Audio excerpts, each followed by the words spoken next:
Então, quando essa ansiedade ela vem no momento errado, é aí que precisa tratar.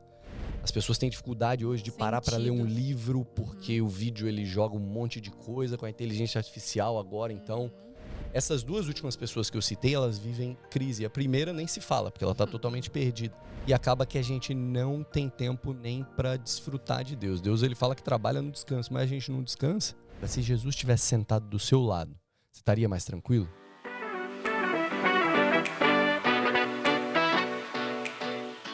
Fala galera, Tá na Mesa Podcast tá no ar. Eu me chamo Kiane e aqui ao meu lado a minha queridíssima amiga Tuane. Olá, gente! Pessoal, eu tô muito feliz de estar aqui. Esse vai ser um espaço onde a gente vai ter experiências, testemunhos e cura em nome de Jesus. Toda semana a gente vai trazer temas diferentes para serem debatidos. E hoje a gente vai começar com um que é polêmico, viu, gente? É um tema profundo, mas que é necessário ser discutido nessa mesa, que é a ansiedade. É verdade. Para hoje, nós convidamos uma pessoa que é especialista no tema. Ele é cristão, líder dessa casa, engenheiro civil, terapeuta e agora está fazendo a sua pós-graduação em logoterapia. Seja muito bem-vindo, Breno Arraes! Obrigado com essa apresentação aí, me sinto honrado. Faltou alguma coisa? Tem tanta coisa aqui nessa lista. Acho que não. Um prazer enorme estar aqui, principalmente por ser o primeiro e por falar de um tema muito importante que muita gente sofre, inclusive muitos cristãos. Então acho que vai acrescentar demais. Acho que Deus tem muita coisa para falar aqui hoje. Amém. O prazer é todo nosso de te receber aqui, Breno. A gente sabe que tu já participou de um podcast aqui da Lagoinha e a gente queria, para quem não assistiu, que tu pudesse se apresentar. Quem é o Breno? Como que aconteceu o teu processo de conversão? Sim, vamos lá. Então eu já posso contar como é que eu voltei? Claro, fica à vontade. Já lá. começa com a parte boa. Eu me converti em 2012, mais ou menos. Foi quando eu me batizei, na verdade. Eu me converti em 2011. E lá por 2018 eu me afastei. E por que eu me afastei, né? Muita gente pergunta por que você se desviou, se você conhecia a palavra e tal. Eu sempre digo que eu acreditava em Jesus, mas eu não acreditava que Jesus era o único caminho para ter uma vida real de felicidade, de uma vida onde eu fosse encontrar sentido. Uau. E eu sempre me perguntava assim, será que não valia a pena eu ter me convertido com 50 anos? Que aí eu poderia ter aproveitado a vida, ter bagunçado e ter sido feliz, livre. Sim. E depois, com 50 anos, como se 50 anos fosse muito velho, né? A gente mais novo olha para 50 anos acha que é 90. E como se a felicidade proposta no mundo fosse maior do que a felicidade em Cristo, né? Exatamente. Então eu tinha essa dúvida no meu coração. Será que a galera lá fora realmente é triste sem Jesus? Mas eu tinha que pregar isso, eu tinha que falar isso. E até certo momento, em certo momento eu não aguentei, 2018 ou 2019. Eu falei, eu quero me afastar, porque eu não conseguia ter os dois mundos. E acho que ninguém consegue, Sim. né? Quantos anos tu tinha nessa época? Eu tinha 22, 23. Sim, tu não tinha aproveitado, digamos não, assim. me converti com 17 até os 23. Sim. E aí fiquei naquela, como é que será que é longe de Jesus nessa idade? Foi quando eu me afastei e aí vim para a Austrália. E aí fiquei 3 ou 4 anos afastado. E aí foi que começou esse meu processo de problemas emocionais, de problemas de sentido de vida. Foi quando eu me encontrei num posto tendo crise de ansiedade, transtorno de pânico, todos esses problemas emocionais. E foi quando eu falei, cara, eu acho que tá na hora de voltar. Falei, se eu olhar pra minha vida assim, qual que é o sentido dela? Eu trabalho durante a semana, que aqui na Austrália a gente quer fazer o máximo de horas e fazer dinheiro. E final de semana ir pra bebedeira, sair com pessoas aleatórias. E eu falei, cara, beleza, eu tô fazendo isso, mas qual que é o sentido disso, sabe? Tu sabia que tu foi diagnosticado por alguém, tu já fazia terapia, ou tu entendeu que tu tinha ansiedade, crises de pânico? Então, quando eu comecei a ter as de pânico, eu não entendi ainda o que era. E esse é o problema. Para muita gente, ninguém entende. Tem gente que acha que tá tendo ataque cardíaco, porque tem palpitação, a respiração fica estranha. Então ninguém entende o que é aquilo de fato. Eu vou até contar uma história depois vocês me lembrem da pessoa que eu ajudei no meu carro e tal. Tá. Ninguém entende o que está acontecendo. Sim. Mas depois eu comecei a fazer terapia e aí me foi dito que eu estava passando por aquilo ali. Foi quando eu ia na Hilson, não sei se pode citar nomes aqui. Sim, claro. Eu ia Claro. aos domingos na Somos Hilson. parte do mesmo corpo. Sim. Mas eu ia como se fosse um show, pra falar a real, assim. Sim. Eu ia lá, assistia o culto, achava a música maravilhosa, porque eles realmente são muito profissionais, mas eu não me sentia parte. E aí, depois de estar aqui 4 anos na Austrália, me chamaram para um GC da Lagoinha. E uma história engraçada, porque eu tinha feito uma célula na minha casa, desviado. Olha que loucura. Do nada, eu ia na Hilson e às vezes postava de Deus, mas vivendo a vida toda errada. E aí alguém perguntou, cara, não sei nada de Jesus, eu tenho essa curiosidade. Aí eu falei, cara, tem outras pessoas que perguntam, se eu te chamar para vir na minha casa tal dia, vamos juntar aqui, eu falo de Jesus, para você ver que o propósito e o sentido, por mais que você esteja no caminho totalmente errado, ele fica te chamando. Não era para eu fazer isso. Sim. E a Eu importância sei, eu dos tenho a amigos certeza. ali, né? Da influência dessas pessoas te convidando pra isso. Sim. E aí eu marquei na minha casa, desviado para pregar para uma galera que não conhecia nada de Jesus. Eu sei que eu não deveria fazer isso, mas é porque aquilo tava ali dentro falando, cara, volta a fazer isso, sabe? Mas eu devia ter liderança, eu devia ter uma igreja, eu não podia ter feito dessa maneira. Mas enfim, embarquei com 20 pessoas lá em casa e falei sobre a cruz de Cristo, gente chorando. Só que aí acabou a reunião, você vê que é um ambiente que não tá estruturado, não tem uma liderança, que eles falaram, pô, semana que vem a gente pode fazer esse mesmo grupo aqui, foi muito emocionante, foi legal falar do amor de Deus, e aí a gente traz bebida e depois já faz um esquenta depois da célula. Aí eu falei, cara, isso aqui não dá certo, sabe? Misturar as duas coisas. Eu falei, gente, vamos ver quando é que eu vou marcar a próxima. Eu falei, cara, preciso arrumar minha vida antes de querer ajudar os outros a arrumar deles, sabe? Senão eu vou mais atrapalhar do que... O que adianta eu falar um monte de coisa do amor de Cristo? Final de semana que vem eles me vêem na festa... Um mau testemunho. Então ali tu começou a ter uma consciência do Sim. tipo, ixi, não tá legal. E começou a me dar saudade de fazer aquilo que eu amava fazer, que era ajudar as pessoas. Até a linha que eu estudo hoje em dia do Viktor Frankl, a logoterapia, tem uma frase dele que ele fala: encontrei o meu propósito ajudando as pessoas a encontrar o delas. E eu sempre amei essa frase, eu nem sabia que era dele. Quando eu comecei a fazer a minha pós, eu vi que era dele, eu falei, cara, tá tudo se encaixando. Eu sempre gostei de ajudar as pessoas a conhecerem a Deus e encontrarem um propósito. Porém, eu parei de fazer aquela reunião, porque eu sabia que estava tudo errado na minha vida. E me chamaram para ir numa célula da Lagoinha. Foi quando eu comecei a ir. Mas eu fui muito sincero com Deus. Eu falei, Deus, eu vou, estou gostando, mas não tem como. Sexta e sábado eu não ir para balada, eu não ir fazer minhas coisas, porque eu amo isso e eu não tenho como parar. E eu realmente achava que não tinha como. E aí que você vê, assim, até não só de maneira espiritual, mas de maneira natural, que a neurociência fala, né? Quem está ao teu redor, o ambiente que você está, tudo isso te influencia. Então, aos poucos, eu fui falando como aqueles que estavam ali. O João está aqui em volta também. Estava com a gente nesse tempo. São pessoas que estão falando... eu lembro dessa época. Você também é das antigas. Então, aquilo começou a me influenciar. E quando eu vi, eu estava saindo menos, estava falando menos besteira, estava fazendo menos. Mas foi um processo. A gente fica 3, 4 anos afastado e a gente quer que Deus restaure em 2 dias, né? 2 GCs, Deus restaura minhas emoções. E foi quando eu tive uma conversa com Deus, eu falei, Deus, se o Senhor restaurar minhas emoções, eu estava num buraco muito fundo emocional, assim. Deixa eu te perguntar, era um buraco como, assim? Como que tu se sentia? Porque tu dizia que tu era muito feliz nas festas. E eu tô falando porque, assim, eu também, provavelmente essa época eu também estava nas festas e eu vivi muito nesse mundo, assim. O que te preenchia naquele momento? Porque se aquilo te preenchia e te fazia feliz, por que tu vivia num buraco? E aí que tá um problema, né? O Covid mostrou muito isso. A bebida, as festas e todas essas coisas dos prazeres exacerbados, eles são uma anestesia. Então, naquele momento, é muito bom, ele te anestesia, parece que você tá feliz. Quando veio o Covid, o que ele fez? Ele falou, vocês têm que ficar em casa, não tem mais festa, não tem mais bagunça. Foi quando todo mundo parou pra pensar assim, cara, o que é a minha vida? Nossa. Lida com teu próprio eu agora. E aí, por que explodiu depressão, ansiedade? Porque a pessoa não estava mais tomando aquele anestésico que era a festa, a bebida. Então, quando eu encontrei tanto na pandemia e até um pouco antes, quando eu parei para olhar, eu falei, cara, isso aqui é só uma anestesia, porque não tem um propósito maior e eu não sei o que eu estou fazendo. Foi quando eu fiz esse combinado com Deus. Eu falei, Deus, se o Senhor me restaurar emocionalmente, eu quero voltar a te servir como eu fazia. Porque com 18 anos, eu comecei a fazer célula, comecei a pregar para as pessoas. E eu amava muito fazer isso. Tanto que quando eu me desviei da igreja, eu tive que correr para um projeto social que ajudava moradores de rua, porque eu comecei a enlouquecer. Eu falei, cara, não tô fazendo nada para ninguém. E eu sei que eu não nasci para isso. Você vê que o propósito, ele tá sempre te chamando.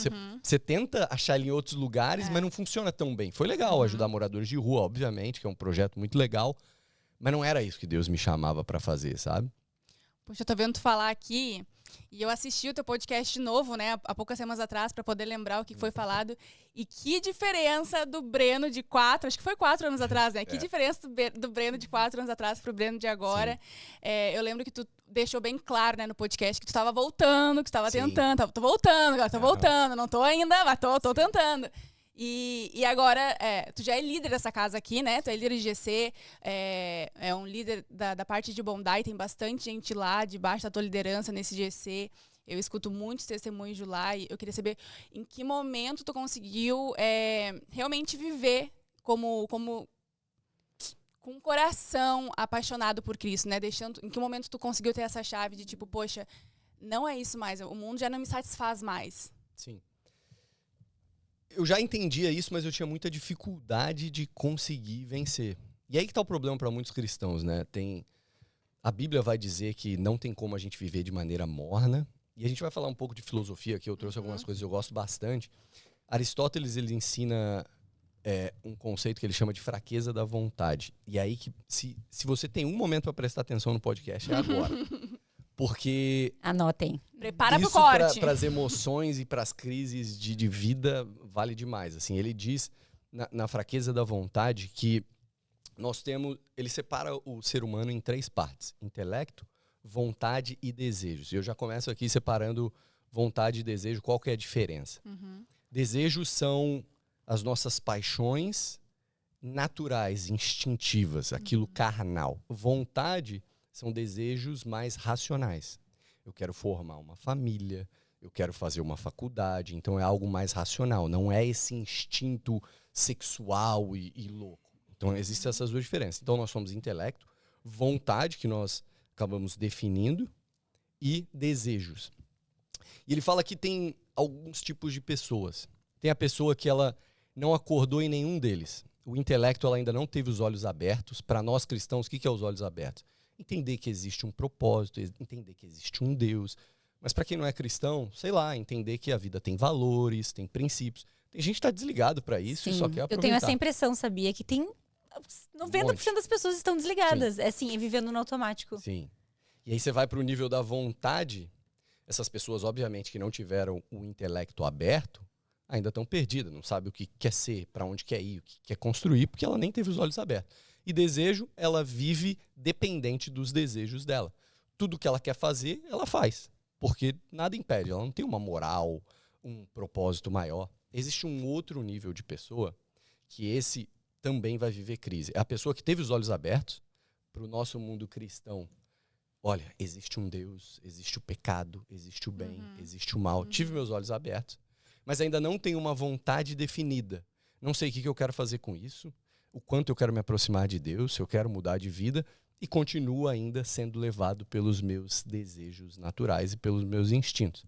A próxima pessoa teve os olhos abertos, tem uma vontade, quero agradar a Deus, quero ter uma moral, quero ter uma ética, mas ainda escorrega nos seus desejos e não tem o domínio próprio. Essas 2 últimas pessoas que eu citei, elas vivem crise. A primeira nem se fala, porque ela está totalmente perdida.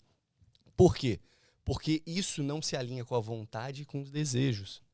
Ela sabe o que é certo, a outra até quer fazer o certo, mas ela não consegue fazer. E não tem como você viver uma vida plena onde o teu intelecto não se alinha com vontade e desejos. E a pessoa que não vai viver crise é a última que Aristóteles vai trazer, que é a pessoa que teve os olhos abertos.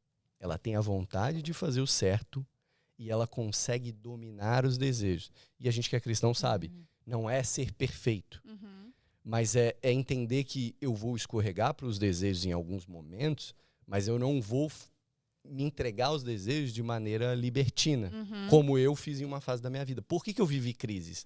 Porque meus olhos nunca foram fechados. Eu sabia a verdade desde os 17 anos. Meus olhos foram abertos. a partir do momento que eu olhei para os desejos e falei, deixa eles me guiarem, você concorda que não está alinhado? Sim. O meu intelecto, quando chega no desejo, ele desvia. Olha, o certo é esse, mas você faz aquele. Não tem como você viver bem. E é aí que muitos cristãos acabam escorregando. Eles têm os olhos abertos, até muitas vezes têm a vontade, mas ainda continuam vivendo de maneira libertina. Hoje a gente tem um evangelho muito soft, né, em muitos lugares. Você vê gente assim, eu também sou da igreja e tal. Você fala, você também? Então, pô, faz um favor, não fala que você é crente por aí não, porque senão... Não queima nosso filme, por favor. O Lino tem uma frase aqui que ele fala, tá com nós ou tá com eles? Dá vontade de falar isso pra pessoa, tu tá com nós ou tá com eles? Exato, Porque... mas ao mesmo tempo é muito importante também, acho que, né, talvez aconteça contigo a parte do arrependimento, né? Sim. Tu chegar um momento que tu, não, me Exato. arrependo e glória a Deus a gente tem... E se não tiver arrependimento, não tem a mudança, né? Que é exatamente isso, a metanoia, que é, cara, eu me arrependo, eu quero mudar de caminho. Se não tiver a mudança de caminho, é só o remorso, né? Que foi o que fez Judas se matar. Nossa, eu fiz algo muito errado. Legal, agora o que você vai fazer com isso? Vou me enforcar. Então não tem arrependimento, só tem remorso. Uma culpa extrema que vai te destruir e não vai levar a lugar nenhum. Teve ele e Pedro. Pedro também fez uma grande besteira, mas Pedro falou, cara, eu me arrependo, me coloco aos pés de Jesus aqui e vou ser outra pessoa. E o cara que tinha negado morre de cabeça para baixo numa cruz e ele que pede para ser Não se morto sente dessa maneira. digno de morrer da mesma forma que Jesus morreu. Tamanho arrependimento. Mas você vê que isso não é por mérito de Pedro, né? Isso é para aqueles que dependem do Espírito Santo. Pedro só teve essa mudança porque ele teve a coragem e a fé de olhar e falar, não é por mim, cara. Eu preciso entender. Eu sempre falo que tem uma diferença, a gente tá indo para outros caminhos aqui, mas eu acho muito legal que existe uma diferença entre João e Pedro. Pedro, ele é um cara que ele tentava muito provar que amava Jesus. E João, simplesmente, ele recebia esse amor. Você vê que João, ele mesmo se considera o discípulo amado. Sim. Discípulo amado. Quem falou que você é amado? Não, eu sou e discípulo mais amado. Maravilhoso. Então, beleza. E Pedro não. Eu não vou te negar. Era tudo sobre o quanto ele ama Jesus. Só que quando o nosso evangelho é sobre o que nós conseguimos fazer na direção de Jesus, vai dar ruim, porque a gente falha. Agora, quando o nosso evangelho é sobre o amor que ele tem por nós, nunca vai dar ruim. Porque esse amor nunca falha. O amor de Deus na nossa direção nunca falha, mas o nosso na direção dele falha várias vezes. Então você vê que essa diferença de entender esse amor vai mudar totalmente. Eu nem sei mais por que eu tô indo pra esse caminho. Foi interessante tu falar sobre isso, porque agora voltando ali pra parte né, das festas, tu teve a metanoia, então mudou ali a direção que tu tava indo, voltou pros caminhos. E na Bíblia fala, né, que Jesus ele veio justamente pros doentes e pros perdidos, né? Então, não é só pros cristãos. Eu acho que as pessoas que não são crentes, né, que não são cristãs, elas têm talvez essa ideia, tipo, não, mas eu tô perdida. Por que eu vou pra igreja? Eu vou pra festa, eu bebo pra caramba, eu não vou pra igreja. E eu tinha essa visão, sabe? Era algo muito distante de mim. Então, é muito importante tu trazer isso para dizer que Jesus está aqui para todas essas pessoas. Assim. Exato. Muita gente fala, eu sou muito sujo. Eu chamei algumas pessoas, se eu for na tua igreja eu vou queimar. Eu sou muito sujo. Eu falo, tá, mas o sabonete está na mão de Jesus. Então, assim, não tem como você se limpar sem ele. As pessoas querem primeiro se limpar para depois buscar Jesus. Só que ele tá com o sabonete na mão falando, vem cá que eu te lavo, sabe? Exato. Então, não tem como fazer de outra maneira. Agora, voltando ao assunto de ansiedade, né, que é o nosso tema principal aqui, e até trazendo com essa questão da fé, eu vi até um post teu que tu falou sobre a fé e a ansiedade, elas serem muito semelhantes. A diferença é que a ansiedade olha para o futuro com medo, e a fé olha para o futuro com esperança. Exatamente. Né? Os dois te levam para o futuro, né? E isso é muito legal no ser humano. A gente tem algo que os animais não têm, que é essa alma. Que é um grande problema da psicologia que parou de olhar para isso. A gente vai falar isso mais para frente. A gente consegue se colocar no futuro. Você não vê o teu cachorro se preocupando com a semana que vem, com a ração dele. Eles não têm essa alma racional que consegue se... A gente vence a barreira do tempo através da alma. A gente olha para o amanhã. Só que olhar para o amanhã nem sempre é saudável. Quando a gente tem esse pensamento acelerado que nos deixa com medo do amanhã. A gente estava falando de ansiedade aqui, né? É muito legal a gente definir bem a ansiedade, porque não é de um todo que ela é ruim. O Robert Leahy, no livro Livre de Ansiedade, que é um livro de terapia cognitivo-comportamental, ele diz que a ansiedade, se você for entender ela tem um ponto positivo, dependendo como ela vai ser usada. Por exemplo, deixa eu perguntar algo para vocês acham que o medo, ele é sempre negativo? Eu acho que sim. Porque a Bíblia fala que o amor lança fora todo medo, né? Sim. Então significa que aonde Jesus está, não tem medo. Mas você tá numa selva, aparece um urso. Esse medo é negativo? Eu ia dizer, porque, por exemplo, quando a gente é criança, normalmente as crianças, elas não têm medo de nada. Sim. Então as crianças... Tem criança que se arriscam, se jogam no parquinho, tu vê as crianças tomando... E às vezes se quebram. Exato. A nossa tendência é maior. E eu acho que o medo nos põe um limite. Então eu acho que não é de todo ruim. A partir do momento que ele começa, talvez, a interferir na tua vida, daí sim passa por um momento que... De maneira racional, esse versículo ele faz muito sentido. Em certo aspecto da nossa fé, não pode existir medo. Mas se não existisse medo, eu enfiaria minha mão na jaula do leão e falaria, o amor lança fora o medo. O leão vem, arranca minha mão e fala, eu nem acredito em Deus, irmão. Sabe? Então, assim, o medo, ele tem um ponto positivo. A ansiedade é a mesma coisa. É a ansiedade que dizia para um índio, quando aparecia um leão, corre que você vai morrer. Excesso de pensamento. Corre, você vai morrer, o leão vai te pegar. Essa ansiedade, ela precisava aparecer em um momento.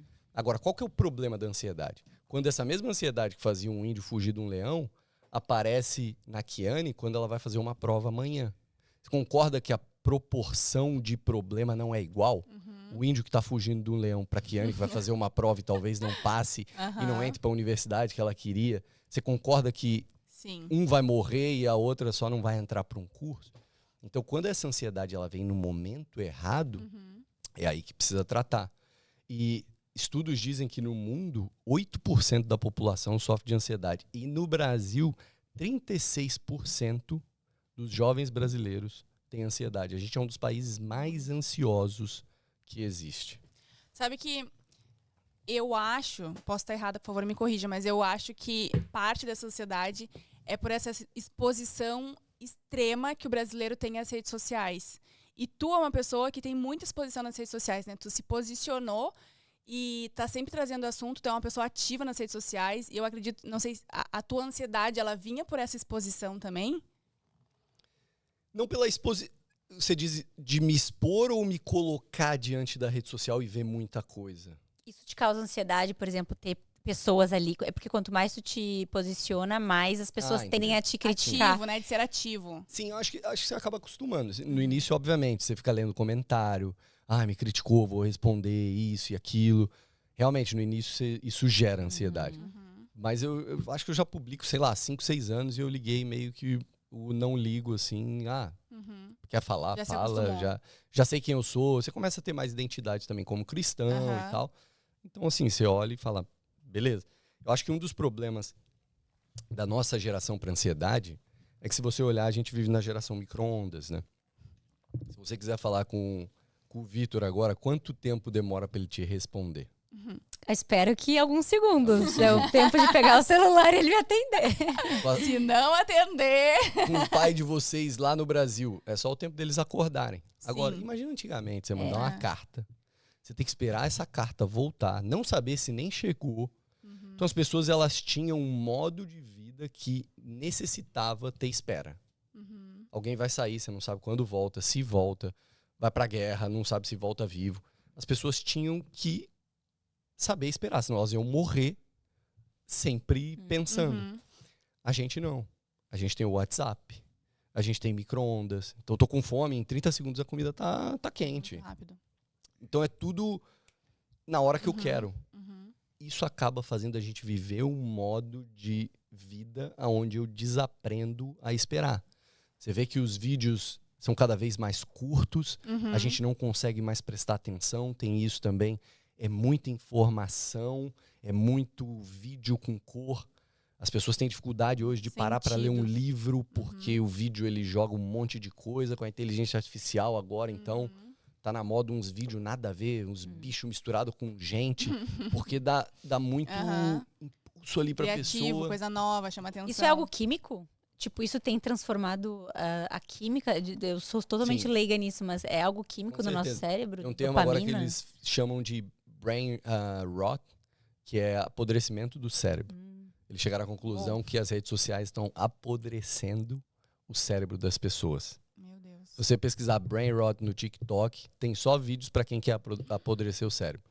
É o tubarão com a perna, que tá super famoso agora, uma linha italiana de vídeos, Aham. que é o tubarão com perna batendo com o taco de beisebol que fala. É uns vídeos nada a ver com nada, que é só assim, você quer queimar o teu cérebro? Assiste aqui, senta no sofá e não faz nada. A gente volta daí pra injeção de anestesia, né? Isso, Exatamente. agora eu tô falando, eu falei, gente, é a anestesia que ele falou no começo. Exatamente. E a gente acaba que a gente para muito ali para descansar no celular. As pessoas chegam cansadas do trabalho, sentam no sofá. O que acontece? Ninguém descansa mais. Uhum. Quantas vezes as pessoas sentam na varanda e vão olhar o céu? Não tem mais isso. Porque os 30 minutos que você tem de intervalo na sua vida, você vai abrir o celular para olhar coisa aleatória. E acaba que a gente não tem tempo nem para desfrutar de Deus. Deus, ele fala que trabalha no descanso, mas a gente não descansa. A gente não para, não pensa, não medita. E digo mais, Deus, ele não chama a gente para ler a Bíblia. Ele fala, medite na palavra. Se a gente não consegue mais diferente. parar, quando que a gente medita? A gente pode até fazer a leitura de manhã lá, e tá na moda Dá o agora check. o café com Deus. Devocional. Deu o checkzinho Glória a ali. Deus que tá na moda devocional, mas... Agora, quantos acabam o café com Deus ou a Aham. Bíblia, Aham. param e falam, cara, eu vou meditar agora. Muitas vezes eu mesmo termino de ler, já tô pegando o celular e eu falo, cara, isso aqui não tá saudável, É sabe? muito difícil. A gente não descansa, não tem esse descanso. E aí, Mas, ô Breno, quando que tu teve a vontade e a iniciativa de começar a estudar sobre isso, né? Depois de ter passado pelas tuas crises e tal, em que momento tu decidiu fazer isso? tem um cara que eu acompanho muito, que é o Ítalo Marcilli, que é um psiquiatra muito famoso. E aí, quando eu passava por esses transtornos de ansiedade, eu vi ele falando algo e aí ele divulgou um curso de terapia. Eu falei, cara, eu já falo sobre emoções há muito tempo nas redes sociais, só que sem autoridade. Falei, cara, eu nunca estudei isso a fundo para dizer que eu estudei. Eu leio bastante, mas... E aí eu falei, cara, eu vou estudar. E aí estudei o dele e isso acabou me levando para logoterapia. E como que a logoterapia aconteceu? Eu me apaixonei pelo livro que eu até indiquei para você Gente, ler, esse livro, ele é incrível. que é o Em Busca de Sentido. Aham, eu li todo ele, Gostou? eu comi ele. É, ele é bem pesado, né? Porque, pra quem não sabe, é a história de um judeu que passou pelo pelo campo de concentração, não quero falar outra palavra pra não cortar a nossa... A gente tá começando agora, primeiro podcast já vai tirar a nossa audiência. Bom saber, eu nem ia me tocar disso. É, mas, então ele conta todas essas experiências que ele teve lá, que obviamente são muito pesadas e muito negativas, e eu ficava bem pesada, assim, de escutar tudo isso, mas no final de tudo isso ele começa a criar a teoria dele, né, da logoterapia, que é muito incrível. Tem uma frase que ele fala que é muito importante, né, que quem tem porquê vive qualquer como, acho que é algo Consegue assim, lidar com qualquer como. exatamente. Explica um pouco pra gente sobre isso, tu que tá estudando, né, tem muito mais propriedade pra falar do assunto do que eu. Então vamos lá, falar um pouquinho de Viktor Frankl, porque eu acho que é legal falar da biografia dele antes de falar da linha, porque é uma linha que toca muito.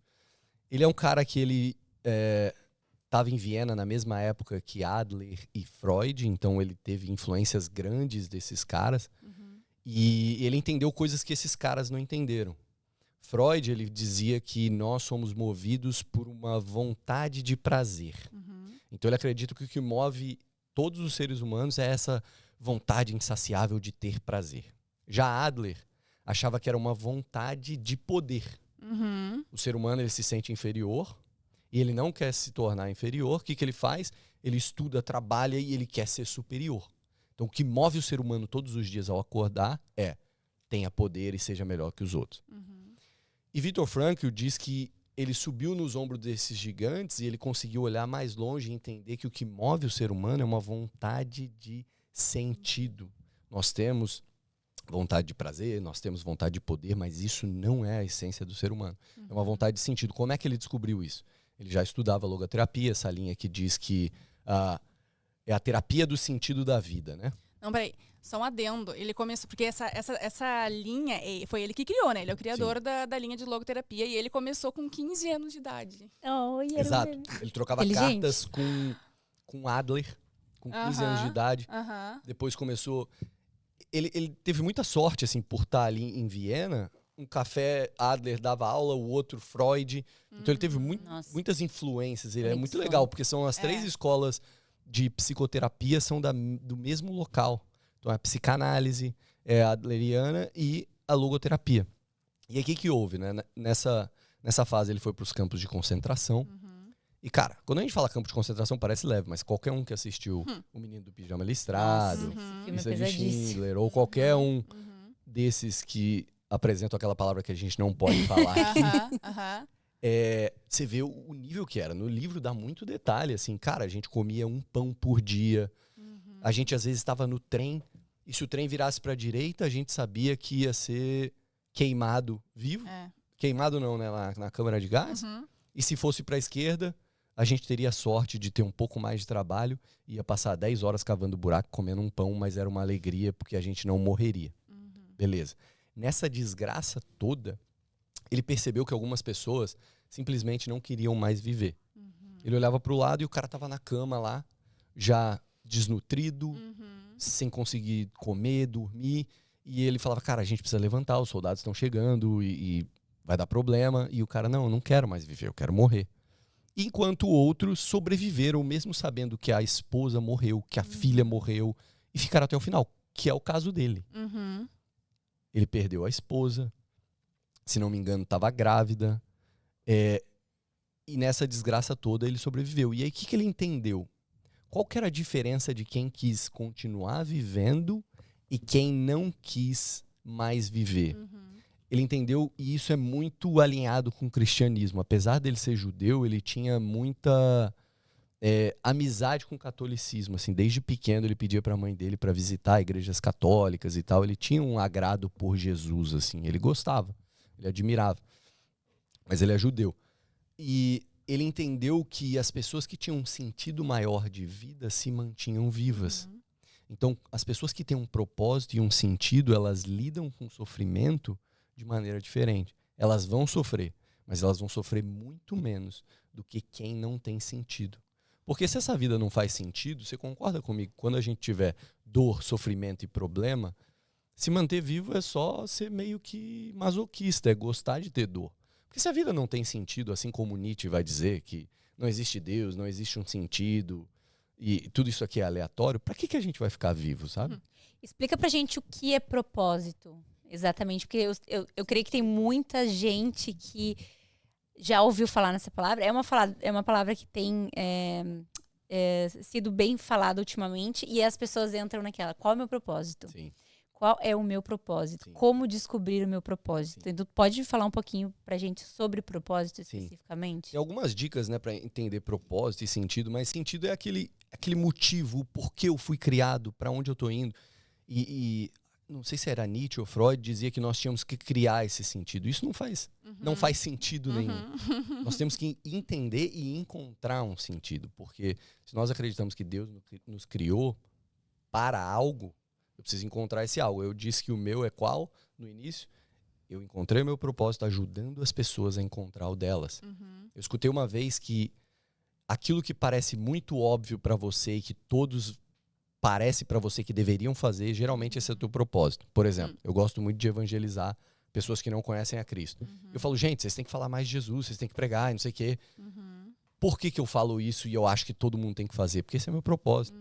Então aquilo que parece muito óbvio para você, geralmente tem a ver com o seu propósito. Exatamente. E é o que tu faz de maneira que tem uma paixão dentro de ti, de verdade. Exato. E a gente até comentou isso no Café com Deus. A gente fez um café, né, na semana passada aqui na igreja.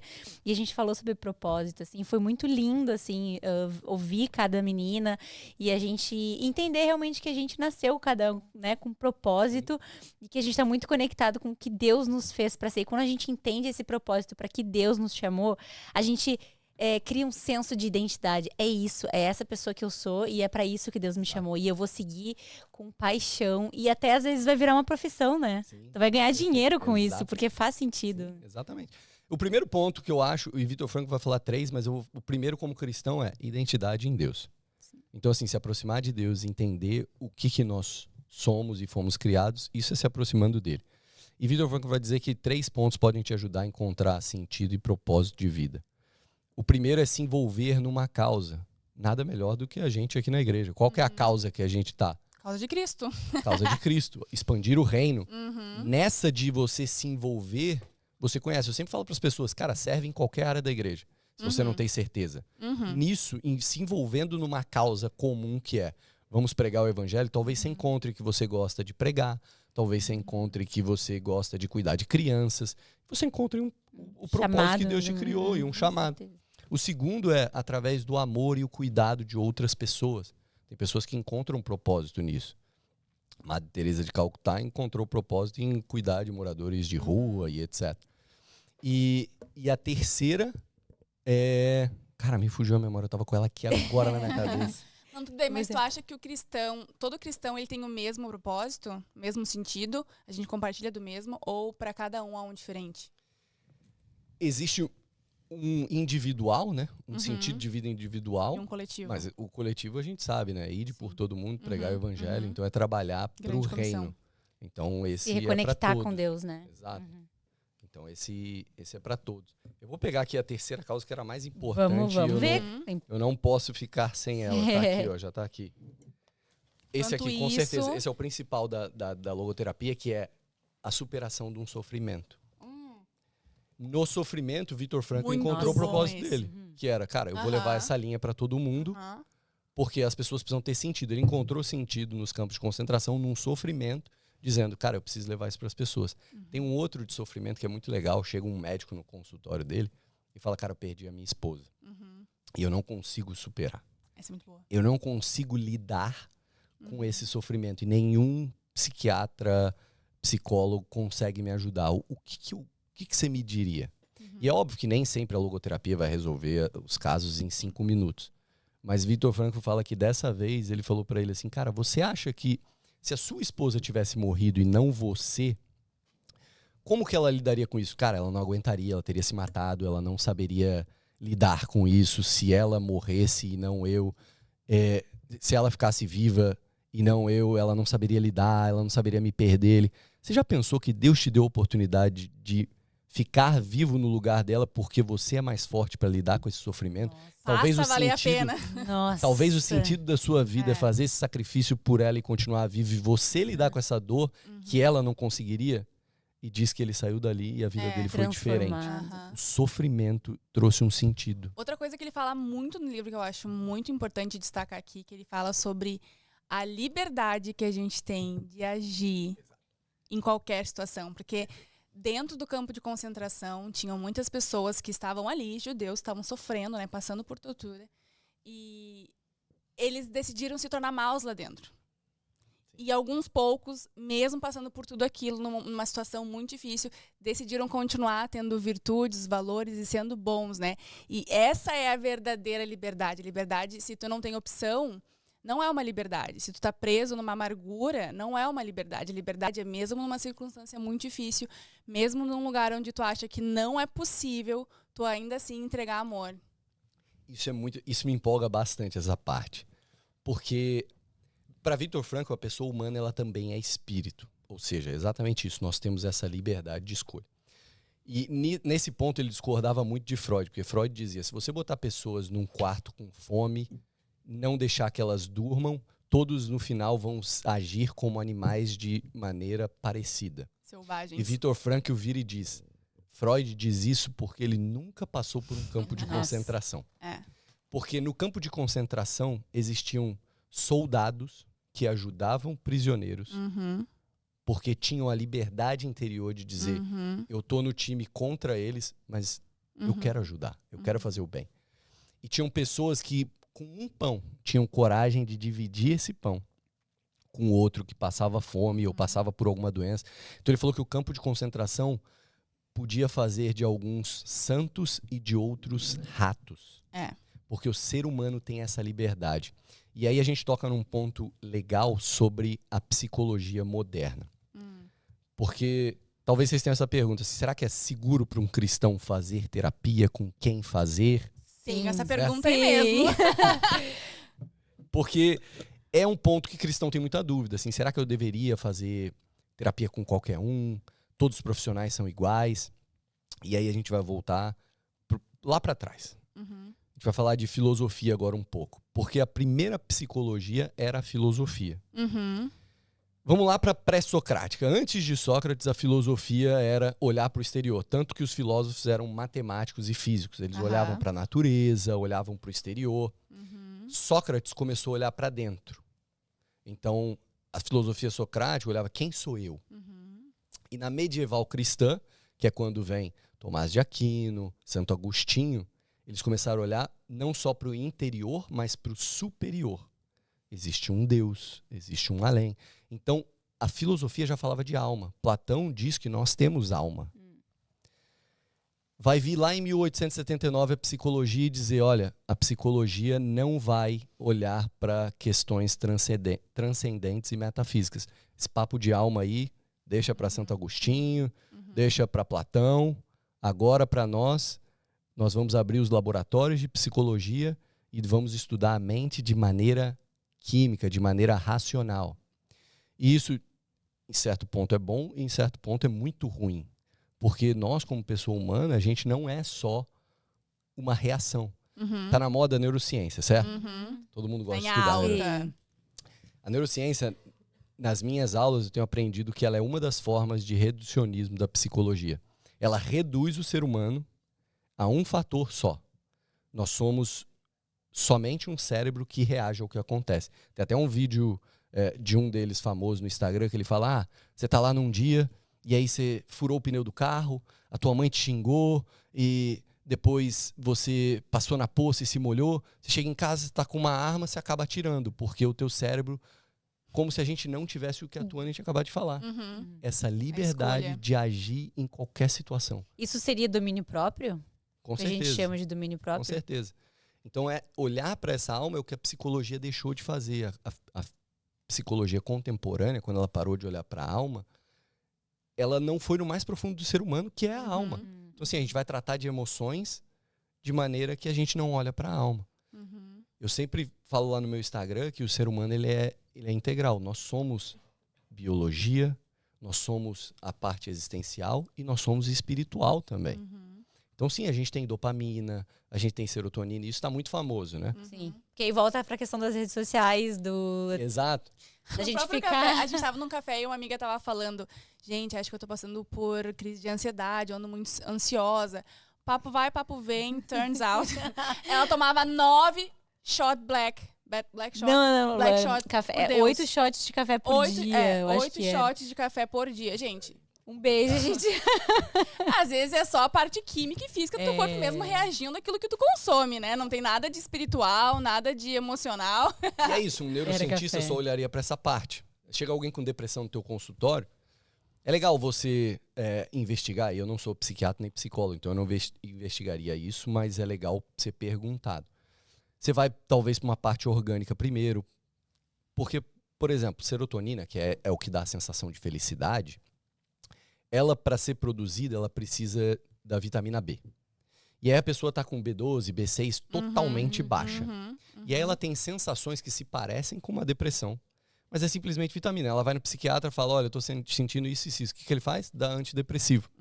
E poderia ser, assim como em homens, às vezes é testosterona baixa. E aí já mete o antidepressivo, a gente é a geração dos remédios, né?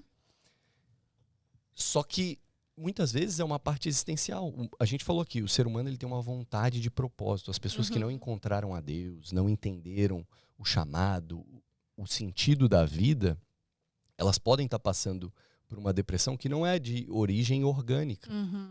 Ela é de origem da alma, do existencial dela. E isso precisa ser tratado dessa maneira. Então, a gente é um todo e um influencia o outro. Se eu tenho uma visão sobre a vida ruim, isso acaba zoando também a minha dopamina, a minha serotonina. E se a minha serotonina e minha dopamina estão zoadas e não estão cuidadas, elas também influenciam como eu olho a vida. Porque se eu não tenho serotonina que produz felicidade, quando eu acordo eu falo, nossa, essa vida é preta e branca. Mas aí, sabendo que a ansiedade, a depressão, ela pode ser causada por algo espiritual, pela falta, né, de Deus na vida, por algo emocional, feridas, né, sofrimentos causados durante a vida, ou também pela parte física, como que a gente... Onde é que tá a linha disso? O que se é tratado na igreja e o que se é tratado com psicólogo? Até onde vai um aconselhamento pastoral e até onde é necessário a entrada de um psicólogo? Tu acha que o psicólogo, ele é algo para a vida toda? Depende muito, assim. A pessoa que tem esquizofrenia talvez vai ter que fazer terapia por longos períodos de vida. E uma pessoa que tem ansiedade generalizada talvez consiga tratar isso em 1, 2 anos. Agora, essa linha é muito difícil de saber, assim, até onde a igreja vai te ajudar e até onde um terapeuta vai te ajudar. É a mesma coisa de tomar um antibiótico. O que a gente faz em primeiro lugar quando está doente sendo cristão? A gente ora. Sim. Agora, se eu continuei 2 dias piorando e piorando, poxa, tá na hora de eu ir pro médico. Sim. Então, tô com muita ansiedade. Não consigo viver uma vida saudável com o nível de ansiedade que eu tenho. Vou buscar em Deus. Continuo tendo isso. Busquei conselho na igreja. Continuo tendo isso. Talvez está na hora de ir pro remédio profissional, que é um terapeuta, um psicólogo que vai poder ajudar. Só que tem muita gente que... Você perguntou, quanto tempo? Tem gente que usa o psicólogo como um amigo de desabafo. São pessoas que não têm amigos para conversar e aí pagam um psicólogo triste, né? para ficar desabafando e ficam 10 anos com os mesmos problemas só desabafando. Sim. Isso eu acho legal da logoterapia, que ela confronta a pessoa a mudar. Sim. Tu comentou que tu já ajudou muita gente. Teve algum episódio, assim, marcante que tu lembra de alguém que tava tendo alguma crise de ansiedade? Algum momento, assim, que tu realmente precisou intervir? Comentou do carro, né, no início da conversa. Teve 3 vezes aqui e você vê que é diferente em cada um. Teve uma pessoa que era muito conhecida minha e aí falaram, cara, a fulana tá tendo transtorno de pânico, vamos correr lá pra casa dela. E eu já cheguei fazendo piada e tal. Eu conhecia a pessoa e eu sabia que ela me achava totalmente debochada. Eu falei, eu vou usar esse lado. Porque o grande problema é que a pessoa, ela sai desse ambiente quando tá tendo transtorno de ansiedade. Eu, quando ficava tudo borrado, eu não tava nesse lugar. Tanto que tem gente que fala, segura uma pedra de gelo, faz não sei o quê. Não conheço. Porque querem trazer a pessoa pro ambiente. Porque ela tá presa num lugar... A mente te leva para outra... E você não tá no ambiente. Então você precisa trazer essa pessoa de volta. E aí com essa pessoa eu contei piadas, fui brincando e aquilo foi abaixando. Teve um outro cara que me ligou, tô no aeroporto e me deu gatilho porque eu cheguei aqui com a minha ex e não sei o quê. E eu falei, cara, se acalma. Entendi que ele, Deus não me ajuda. E aí eu falei, cara, esse aqui talvez uma oração poderia ajudar. Como eu não tava dando algo profissional, era um amigo da igreja, fiz oração, conversamos. Isso ajudou. E teve uma pessoa, eu usei várias coisas que eu estava estudando naquela semana, que ela entrou no meu carro, botou a cabeça entre as pernas e começou a chorar. E ela era amiga da menina que eu estava dando carona. E aí eu olhei pra minha amiga, falei, cara, sua amiga tá tendo algum problema? Ela falou, ela terminou o relacionamento e tal, e ela tá meio mal. E aí eu olhei e falei, tá tudo bem? Dela, mais ou menos. E a respiração ofegante, eu falei, cara, ela tá Já tendo conheço. um Consigo transtorno. identificar. Na hora eu falei... Conheço sintomas. E aí eu falei, mas o que você tá sentindo dela? Eu acho que eu quero voltar pra casa, meu coração tá acelerado, e eu acho que eu vou desmaiar. E aí eu falei, agora ela precisa começar a questionar essas perguntas, porque ela nem sabe o que ela tá passando. Aí eu expliquei pra ela que ela tava tendo um transtorno de pânico e tal. Ela, não, mas eu nunca tive isso, eu nem sei o que é isso. Eu falei, não, tudo bem, mas você tá tendo, mas ele vai passar. Ele não dura muito tempo, porque a nossa mente nem aguenta que ele dure muito tempo. Se durasse 1 hora o transtorno, você explodia, você desmaiava. Então ele dá uns picos, acalma, volta. Então eu sabia que aquele dia ia ser meio que uma sanfona. E aí eu falei, olha, se acalma, você não vai desmaiar, sua mente vai falar que você vai desmaiar. Ela vai falar que você está em perigo dentro de casa, mas o melhor lugar que você pode estar é com a gente. Você está segura. Eu tentei colocar ela num ambiente seguro. Eu falei, olha, você está segura, você está com alguém que estuda isso, que vai te ajudar. Então se acalma. O que aconteceu? No caminho de 20 minutos ela começou a acalmar. Chegou na igreja, não, tô bem. Aí entrou, sentou, começou o louvor e eu imaginei que poderia ser ruim. E é aí que a gente vê que nem tudo é espiritual. Bateria, música agitada, essas coisas não são boas para quem está tendo um transtorno. Essa pessoa precisa estar num ambiente calmo.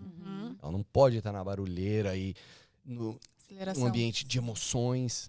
E aí daqui a pouco eu vi ela saindo, aí eu Eu fui atrás, eu falei, tá tudo bem? Eu só preciso ir lá pra fora. Eu fui lá fora. Aí ela, respirando de novo, falou, você tá tendo outro episódio. Lembra que o primeiro passou no meu carro? Esse aqui vai passar também.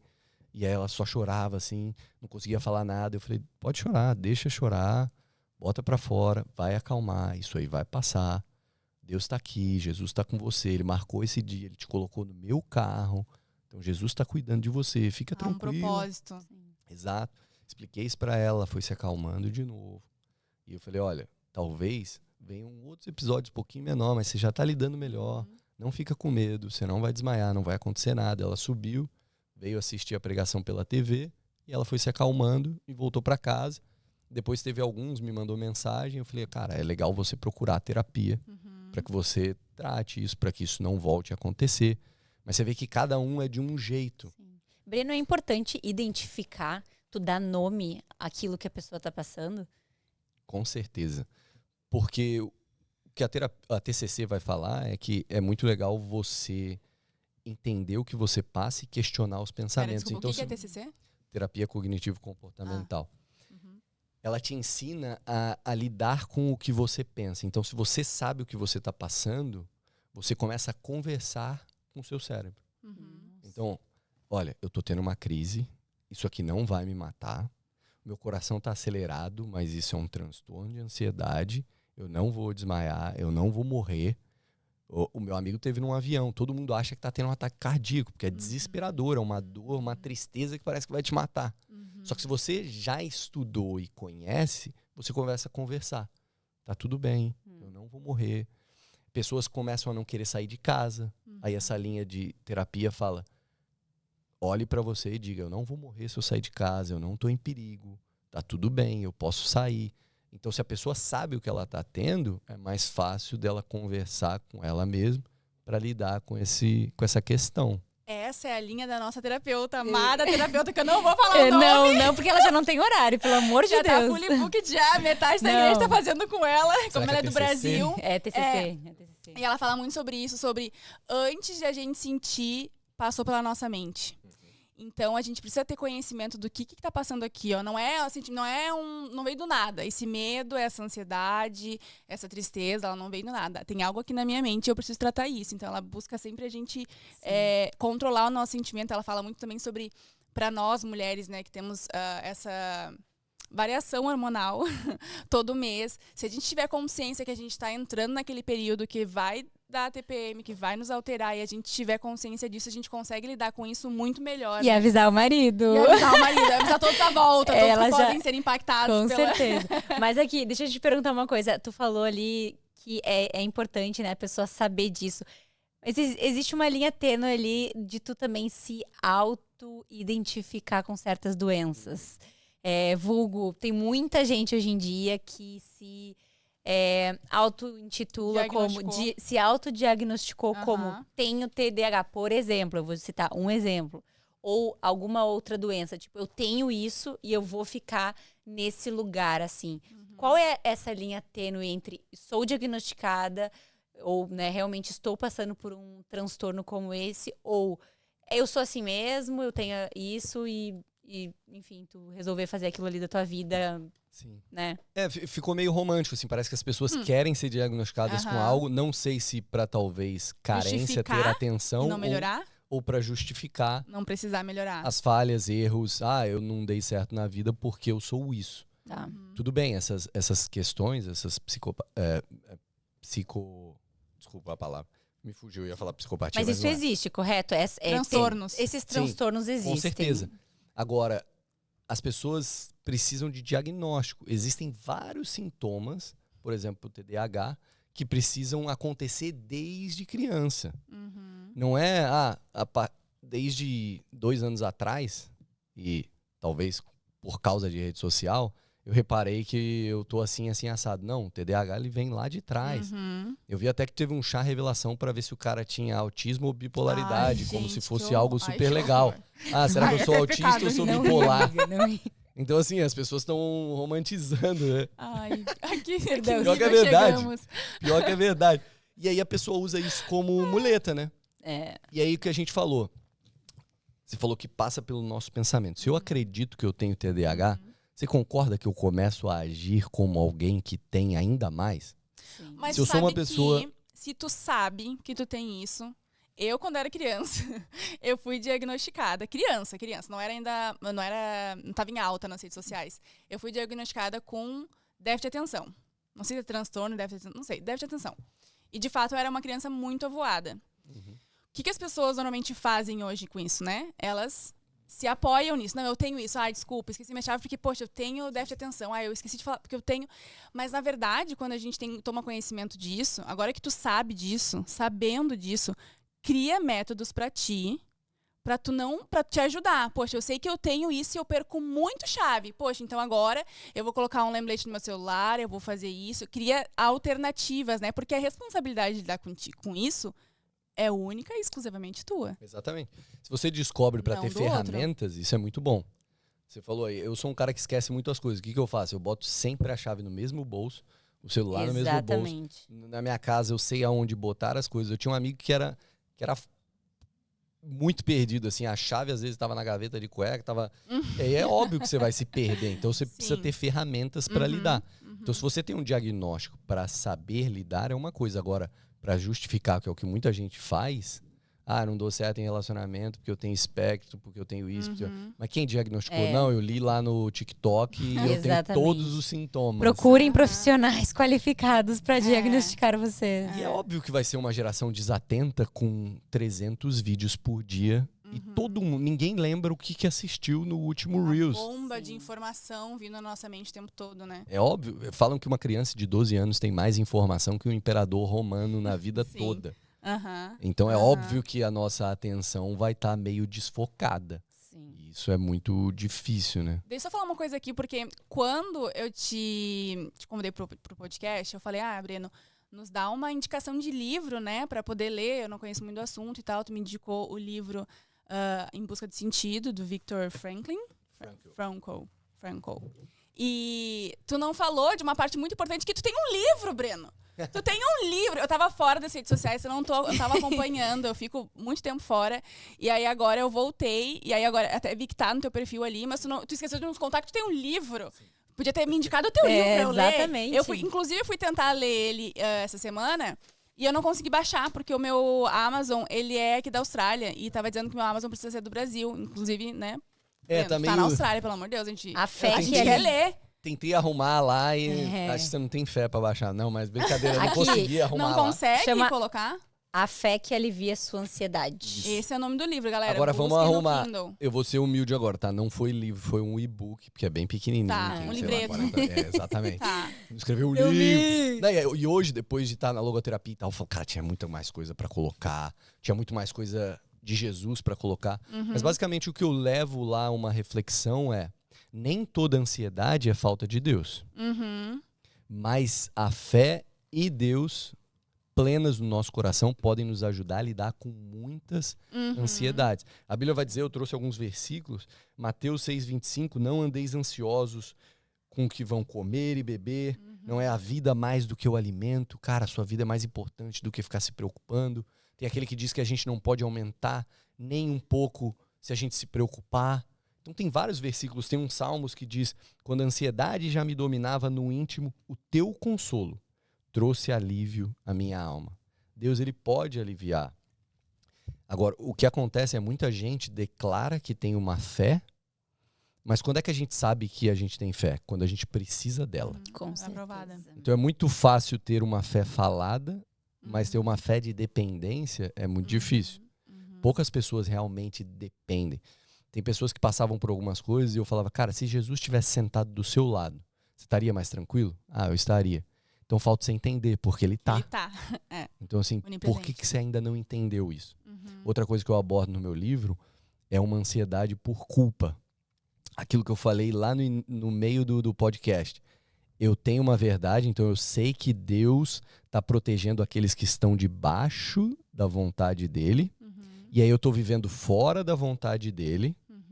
E eu sei que talvez aquilo que eu estou ansioso que dê errado vai dar errado.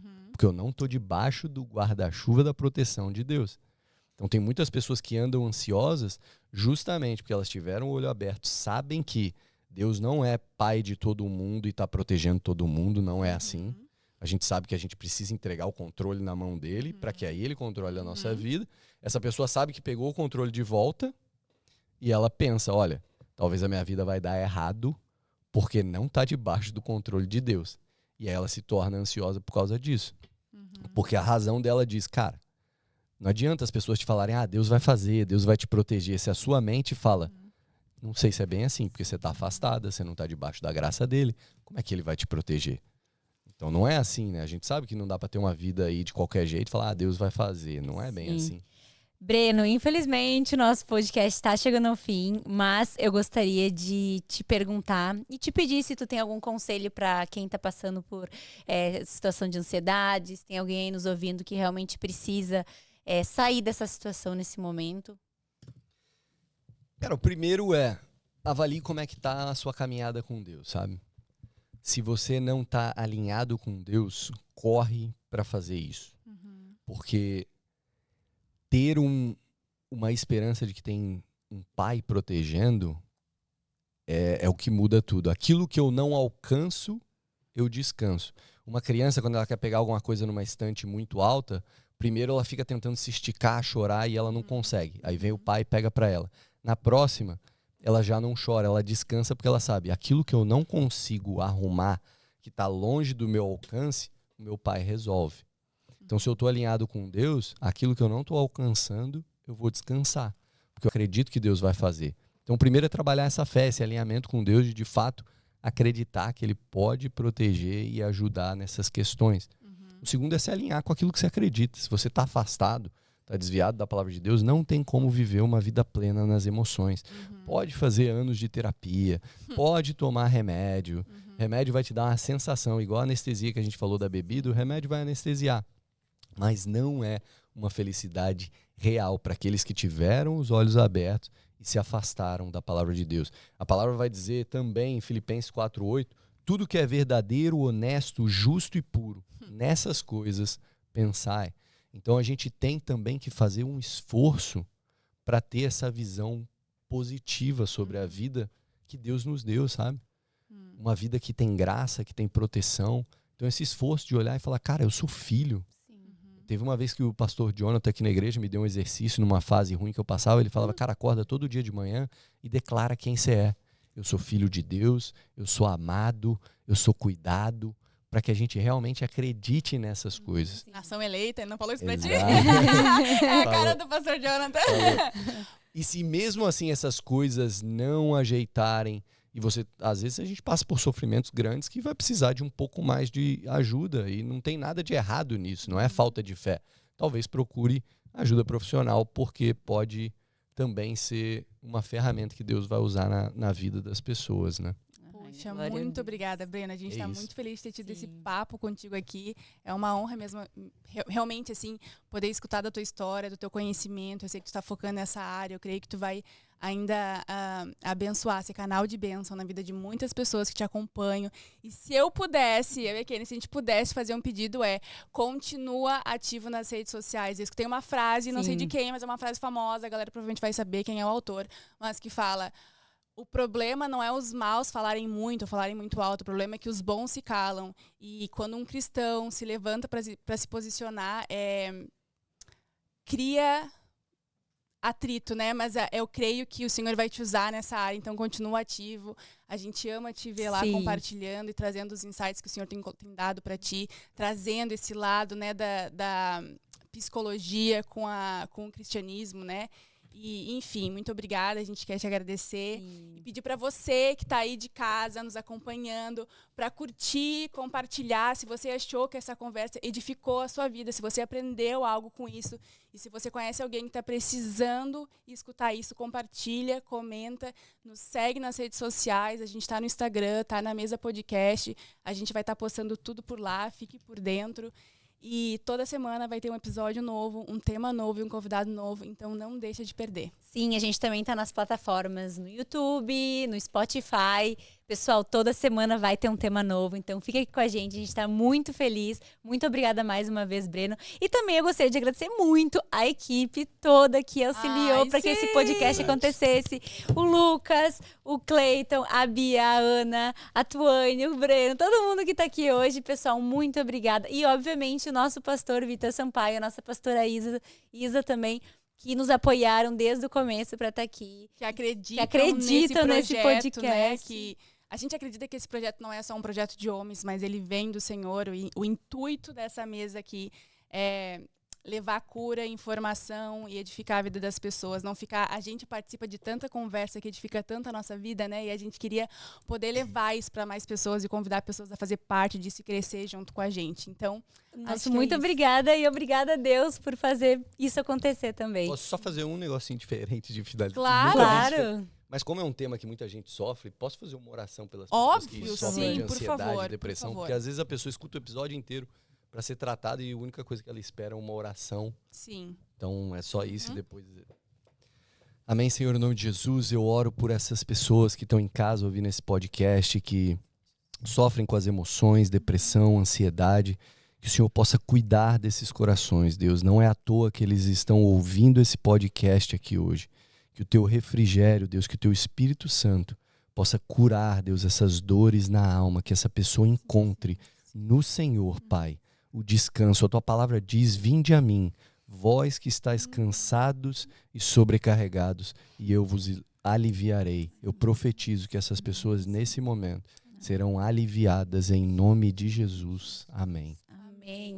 Muito obrigada, Breno. Foi um prazer. Obrigada, Breno. Opa. Até a próxima, pessoal. Vejo vocês na próxima semana. Tchau, tchau.